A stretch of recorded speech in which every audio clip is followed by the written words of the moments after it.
President and the Deputy President, you are not in my speech, Deputy President. I see you, so I'm including you in the speech.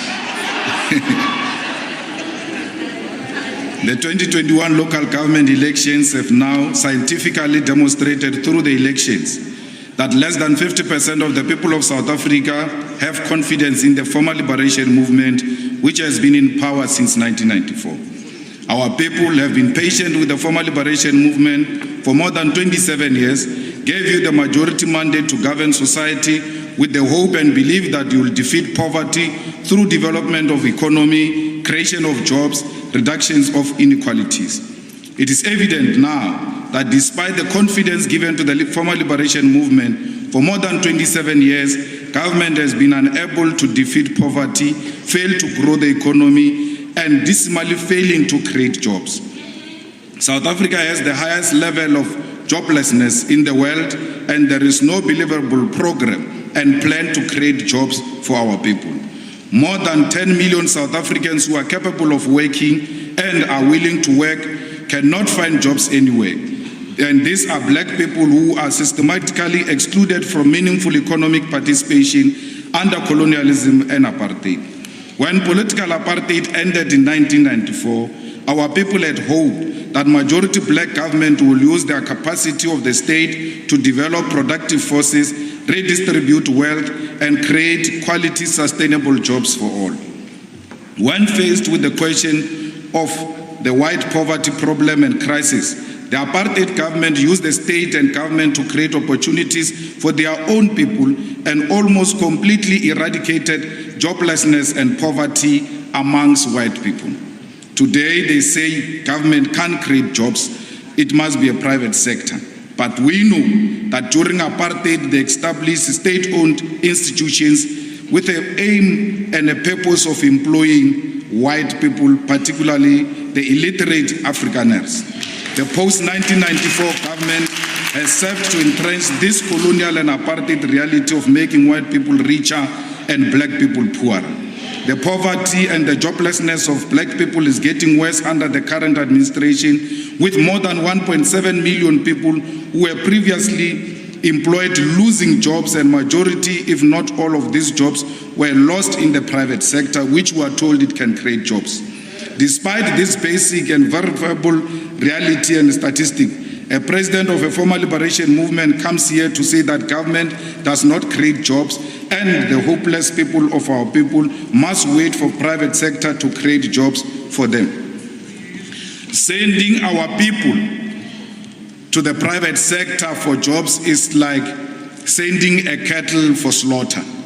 What we know about the private capitalist sector is that its purpose has never been and will never be about creation of jobs. The purpose of a capitalist industry to exist is not for jobs purposes. The purpose and sole purpose of capitalism and the private sector is to make profit. That is why private companies always adopt new technologies that seeks to replace workers with machines. That is why the private companies always force government to weaken labor protection laws, because they want to super exploit workers and pay them low and no wages without consequences. That is why private companies always prefer to employ undocumented immigrants, because they force them to work for longer hours and pay them almost nothing. That is why private companies are willing to destroy the environment, dirty our rivers and pollute the environment as long as they can make profit. That is why private companies use private armies, security companies, and even police to shoot and kill workers who demand higher wages. Workers who were demanding higher wages in Marikana were killed by the ANC government, and the sole purpose was to protect private companies' right to maximize on profit. That is why all major capitalist corporations, particularly in the mining sector, are involved in tax avoidance and illicit financial flows, because they want to shift their profits to countries with low or no taxes at all. There is no private capitalist corporation that has as its primary objective the purpose of creating jobs. They are all obsessed with profits at the expense of our people. Despite all this, A president comes here to say our people must go to the private sector for jobs. What is evident is all these things is that the former liberation movement has now officially admitted to what we said when we launched the EFF in 2013, that the former liberation movement is incapable of and will not transform political power into economic power. Kwame Nkrumah was always correct that political power without economic power is meaningless. The former liberation movement has admitted that it will not use its political power to develop the productive forces and create jobs for our people. It is also historically and very incorrect to suggest that the sole role of government and the state is to create conditions for the private sector to create jobs. The history of capitalism, whether private or state capitalism, whether in the West or East, has demonstrated that the state always plays a direct role in the creation and protection of jobs. Let us perhaps give practical examples. China is the fastest growing economy in the world. South Africa and Africa's biggest trading partner has a significant state-owned sector of the economy that led to economic expansion, built infrastructure, and created millions of jobs. The Grid Corporation of China, established in 2002, is a state-owned and employs more than 1.5 million people. China National Petroleum Corporation is a state-owned and employs close to 500,000 people. Emirates Airline, which is state-owned, employs more than 100,000 people. So these are many other examples that we can always give where the state plays a significant role and create jobs. State Bank of India, which is owned by the government of India, employs almost 250,000 people. So the story that government cannot create jobs is neither here nor there. There are many other examples we can give you that demonstrate that the most rapid development of the productive forces happens under the state leadership and guidance. We are giving the real examples of these countries in BRICS bloc because these are important strategic partners to South Africa and the entire African continent historically, now and in the future. You never said anything about BRICS, actually never gave any noteworthy analysis of the global balance of forces as if South Africa exists in isolation. We've never had a president of a country who conclude a speech without giving an analysis of the globe and the politics thereof. What we want to caution you, though, in that none of the countries in the G7, the colonial and imperialist forces you find comfort with, are genuine friends of South Africa and African continent. We define South Africa and the entire African continent to these Western imperialist countries, particularly in the G7, as neo-colonialism. These countries have for centuries pillaged and raped the African continent and robbed us of our resources, and any person who believes that there can ever be a developmental relationship between Africa and the West is either a fool or something else.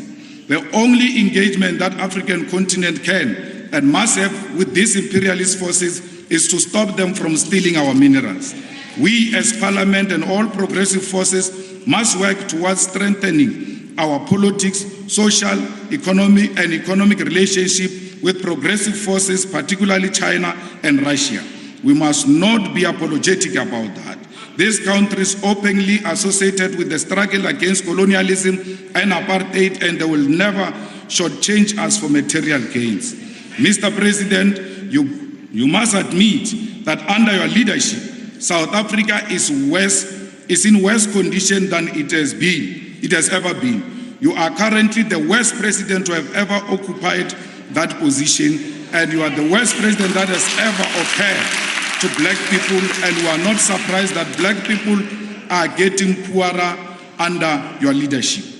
There is no successful black businessman who was thriving before you became president who can claim that he's still thriving under your leadership. All those BEE deals which were sealed before you came in, they were terminated by white capital because they said they no longer need BEE partners. They've got you. You will protect them. Everyone who supported you, every business person, black business person who donated money into the CR17 and campaign, today says a different story because you have abandoned all of them for your own white monopoly capital. Under your leadership, we have the highest level of poverty and suffering of black people, the highest level of unemployment, the most disorganized and compromised security sector, the most frequently electricity cuts and load shedding, high levels of corruption. Parliament banned under your leadership of government, and not because it was banned by a homeless person, but due to negligence, dysfunctional public health care system and infrastructure. Our education infrastructure is still incomplete, and children still go to mud schools and use pit toilets. Neglect of the sports, arts and culture sector, which you never said anything about during SONA. You never ever said, not even a word about sports, arts and culture. And that shows that you have no regard for all those young people who are involved in these activities. High levels of crime, dismal failure of the state criminal justice system to decisively deal with gender-based violence and femicide. Local government, particularly in rural areas, is dysfunctional, with more than 128 municipalities in financial distress. Under your tenure as president, the situation in South Africa has gone from bad to worse. The fact of the matter is, Mr. President, your dream of being a president has come true. Please, now that you have fulfilled your dream of wanting to become a president, why are you not leaving us in peace? Because the highest ambition you ever held was to become a president. You have become a president. Now you want to come and serve for a second term. To do what? Because you are not doing anything. You are just on top, but doing nothing on top. What began as a so-called new dawn has become massive unemployment, increased violence against women and children, collapsing hospitals, and the greatest threats against the security of the state in the post-democratic South Africa. The state-owned enterprises have all collapsed under Jamnandas, but you can't do anything because you are very scared of Jamnandas, who played a central role in raising funds for CR17. You are forever indebted to him, even when he's not performing well. Imagine ministers are being called here by your friends that they must resign, but they don't call the name of Jamnandas because he's their friend. He's not failing them in ensuring that they discriminate against our African brothers. We want you not to surrender this country to the Rupert. Honorable member, please take your seat. There's a point of order. Honorable Khatebe. Okay.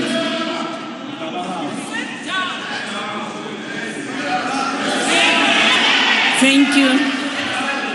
Honorable Khatebe, please use a mic. Thank you, Honorable Speaker. According to Rule 14.0, we cannot call each other by first names. Thank you. Okay, thank you very much. Honorable Malema. Honorable Praveen is Honorable Praveen, not Jamlandas. Thank you very much. Honorable Member Jamlandas or Praveen. Thank you. You may proceed. Mr. Jamnandas, what began as a so-called new dawn has become a massive unemployment, increased violence against women and children, collapsing hospitals, the greatest threat against the security of the state in post-democratic South Africa. When you assumed office, we want you in the same way we want your predecessor, that the people of this country have not elected you to act in the interest of a small elite. We want you not to surrender this country to the Ruperts and the Oppenheimers who played a vital role in funding your lifelong dream of being a president of this country. Unfortunately, you did not listen to this warning and became a shapeless individual whose term was an important concoction of special envoys, presidential task teams and summits. You wasted 5 years setting up structures in which you placed your friends from the business sector to resolve political problems. You did this because you mistook government to be the same as running a company. As a result, our people's suffering intensified while you sat and waited for capital to rescue the situation. You now want to auction off the country to the highest bidder by privatization of state-owned companies, and we all know who will buy state-owned assets. The white minority capitalist class that is at the core of your leadership of our people. We reject all forms of privatization that you plan to embark on, and we will go to the streets to reject any form of privatization. We gave you an opportunity to reclaim the land through our proposed amendment of Section 25 of the Constitution, and you hijacked our motion, distorted it, and asked us to only expropriate abandoned and rotten land. We rejected that with contempt. What do we do with rotten land? What are we going to do with a rotten land which is not productive? We want land that is prime. We want land that is of value to our people. There is absolutely nothing that you have done for black people. You seem to think that each State of the Nation address is the beginning of a new term as president, which is why there is no consistency and implementation of your own objectives. We will today take you through the mess you presided over and your many unfulfilled promises. In 2019, you claimed that you plan to ignite economic activity, restore investor confidence, support employment, and address the urgent challenges that affect the lives of vulnerable members of our society. Since then, you have been in charge for 15 financial year quarters, of which 8 had negative growth with technical recession in the process. From the last State of the Nation address in 2021 to date, unemployment has increased from 30.8% to 34.9%. In 2019, you said to us you will create 275,000 additional direct jobs every year. When you became president in 2018, unemployment was 26.7%, sitting at 5.9 million people. In 2021 quarter 3, the unemployment rate increased from 34.9%, increasing to 7.6 million people. To put this simply, more than 1.7 million people have lost their jobs since you became president. You have now abandoned your strategy of summits and thumb-sucked job creation figures and told us that the private sector must create jobs. You do this because you are running from absolute failure to create employment. The suggestion that the private sector must lead to job creation is a neoliberal policy born out of consensus reached by the G7 when they summoned you to take pictures with them like a child. You have now returned here, conspired with a racist official opposition to force down capitalist understanding of development that sidelines a democratically elected government. The state must be at the center of job creation, and any compromise on that is an attempt to turn this country into a PTY LTD. The state of security in this country is beyond embarrassing, and you have done nothing to give an impression that our people are safe under your leadership. You took the whole intelligence into your office and appointed the most unintelligent person to head the intelligence. He always liked posturing and giving an impression that he's an ideologue. He came here before me. You saw him, Honorable Mbuiseni. He was like this. There is a difference between idea and facts. Let me take, like he's going to say something abstract and says nothing. That's him. He's like that. And that's how he finishes the president all the time in the office. You see, Mr. President, nothing. You have passed a motion of no confidence on a young person in a form of Zizigodo. That is the young person that you should be grooming, who should be correcting that institution of the intelligence and make it functional. I do not understand this thing, Honorable Deputy President. Your hatred for your young people is visible. You hate young people with passion, and a young person with potential gets to be destroyed in your organization. What is wrong with giving Zizi the full responsibility of being a minister of intelligence and allow this minister who came before me to accompany his friends on the trips and leave the intelligence to young people? Now, there are thugs today going around calling themselves Operation Dudula, who are harassing innocent people, demanding proof of citizenship. Nothing is happening to them. These armed individuals operate free because they know this country is run by cowards. They call themselves Operation Dudula. They put guns, they display guns openly on the streets of South Africa in front of the police. Yet police do not act against those thugs that intimidate our people.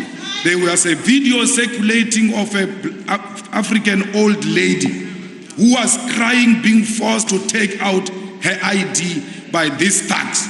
Yet government can't do anything against these criminals. Violent crime is at all-time high. That is the mistake you did. Honorable Bekitele was not supposed to be a minister of police because he was a commissioner of police. There is no way he can be a minister of police and not compete with the commissioner of police, because he knows that responsibility and he knows what you can do with that responsibility. It was a miscalculated move. If anything, you should have taken Ndozi to the army and give someone different the police who will not compete with the commissioner of police. We will never defeat crime in this country for as long as the competition in the police is not stopped. And the only way to stop that competition is to remove Minister of Police and send him somewhere else so that we can fight crime. Crime in this country, cash in transit haste, is at a higher level, not because it cannot be fought. There is 1 December where Minister Bekitele fought criminals to a point where there was zero. In December, there was zero cash in transit haste. We can't say the same today, caused by this unnecessary competition we have. And what is even worse is that you've got police and the soldiers committing cash in transit haste, which is a very clear state of a rotten security cluster we have in this country. Speaker, we are making a clarion call that there must be a clear change in the security cluster.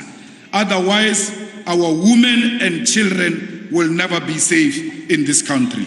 We want our people to reclaim the streets, and we need to fight crime decisively. A person is just called John Wick and then he goes around Mamelodi killing people with ease, and government can't do anything because of competition between a minister and a police commissioner.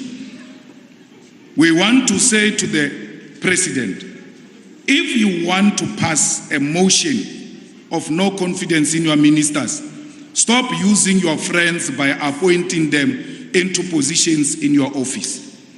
You are appointing your friends to come and play the role that must be played by your ministers. What is the point in appointing a person to come and cut red tape? The red tape is a responsibility of Treasury. When people were looting and stealing money of PPE, you called Treasury to issue regulations. Treasury issued regulations and that nonsense stopped immediately. Treasury has got capacity to deal with the issues of red tape because they are the ones who issue these red tapes, who say you must follow the following things before you pay a small business. Now you come and appoint a guy from outside. The government is very hostile, if you don't know, Mr. President. They are not going to cooperate with that person because it's going to be seen as an outsider. You need Treasury to cut the red tape. We need to remove the Department of Small Business because it's not adding any value. If anything, these red tapes that affect small business, it was supposed to be the Department of Small Business that intervenes on behalf of small business and make sure that they survive. But now you have gone to fetch one of your own to come and play a role of a minister. You have now called another one to come and play a role of Minister of Environment. If a person must go around convincing people on our environmental policy and seeking funding, what is the role of a Minister of Environmental Affairs? Why are you not removing these ministers that you are passing motions of no confidence on and replace them with your friends, because that's what you want to do? If you think that these friends that you are appointing in the presidency, they are so smart and better than your own ministers, why are you not appointing them and costing us more money? Because these people are not going to perform this job freely. You are costing us a lot of money. You have ballooned the presidency unnecessary to take care of your own friends. So we are saying the Department of Small Business must be closed because small business must be part of all the departments. Why should a small business be a department? In every department, you've got a responsibility to make sure that you empower small business. Every year, you come here without fail to come and tell us about how cheap your suit is and how cheap your shoes are. What unnecessary utterances, trying to demonstrate to us that you are buying South African. Why are you not telling us how much and what percentage of your budget are you spending on buying local as government? Because the government is the biggest buyer in South Africa. If you can buy local as government and spend the budget local, you will have empowered a lot of people. Not this individual demonstration of cheap arrangement.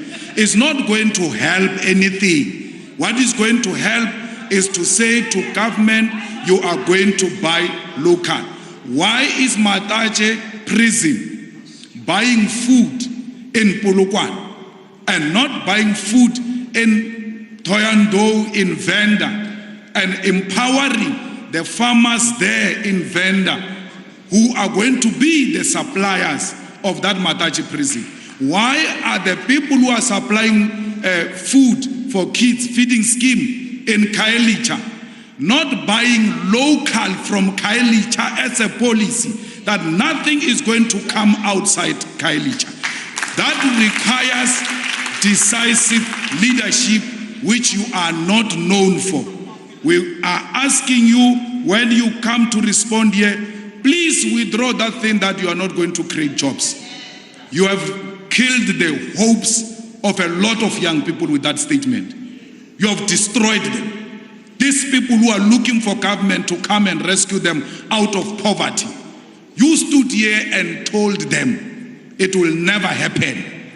They rely on you, they trusted you, you came here and destroyed the hopes of the hopeless masses of our people. Shame on you, Mr. President. You have destroyed young people of South Africa. You have destroyed Honorable Malema, your time has expired. Let's remove this ANC from power. Honorable Member, thank you.